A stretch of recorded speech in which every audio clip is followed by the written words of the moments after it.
Selamat malam, salam sejahtera. Terima kasih karena bersama dengan saya di Nazilin Unity Channel. Siri Jelajah Bebaskan Najib adalah kerja yang sia-sia. Malam semalam telah berlangsung siri pembukaan jelajah yang dikatakan untuk memperjuangkan keadilan buat bekas Perdana Menteri Najib Razak yang kini sedang menjalani hukuman penjara selama 12 tahun di penjara Kajang. Jelajah kali pertama diadakan di Kelab Sultan Sulaiman, Kampung Baru, Kuala Lumpur dengan hanya dihadiri kira-kira 400 orang.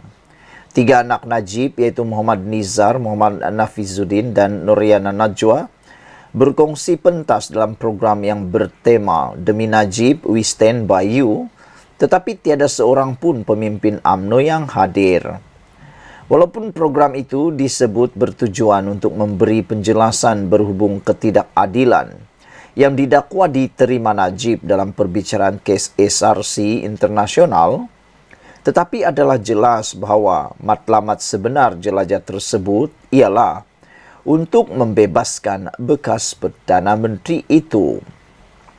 Ia berikutan penganjur turut meminta para hadirin menandatangani 2 petisyen berasingan, iaitu pertama yang ditujukan kepada Yang di-Pertuan Agong untuk memohon pengampunan diraja dan kedua meminta Perdana Menteri Anwar Ibrahim membuat rombakan terhadap sistem kehakiman negara yang didakwa sebagai tidak adil.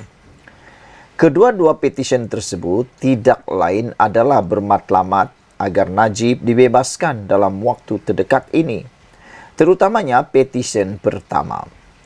Meskipun adalah hak keluarga Najib untuk mengadakan siri jelajah tersebut, waima setiap minggu sekalipun hingga ke seluruh negara, tetapi apa yang dilakukan itu hampir merupakan kerja sia-sia dan buang masa saja. Secara hukum akal, adalah sukar apa yang diingini boleh membuahkan hasil.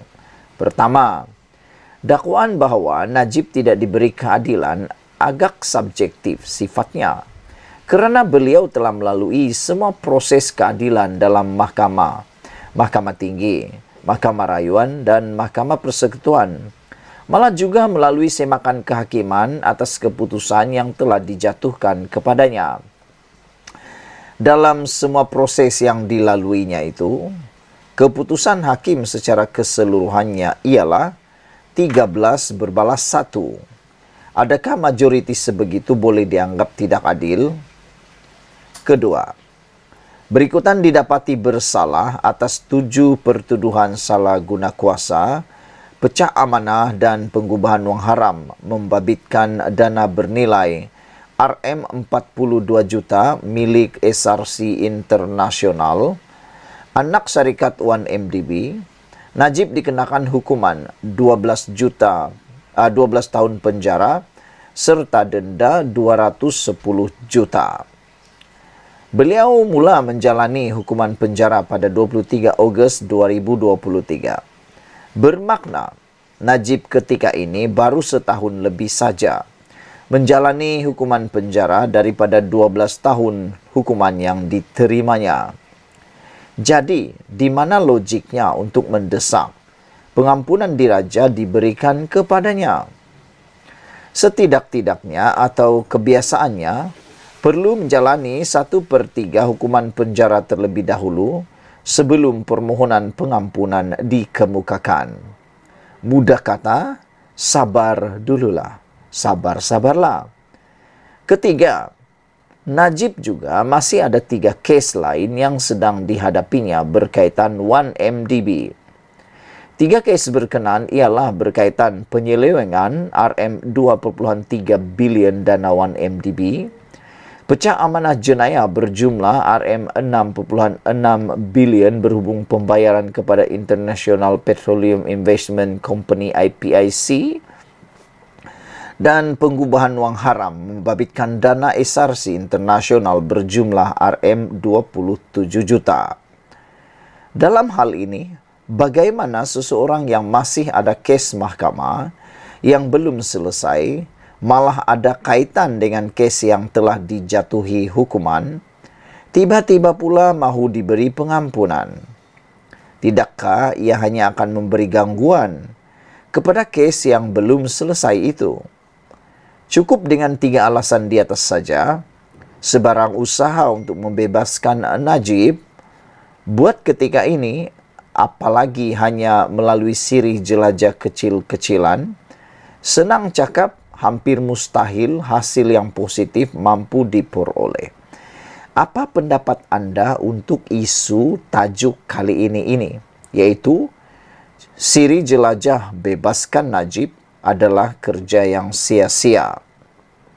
Baru-baru ini telah dimulakan jelajah pertama, hanya 400 orang yang hadir.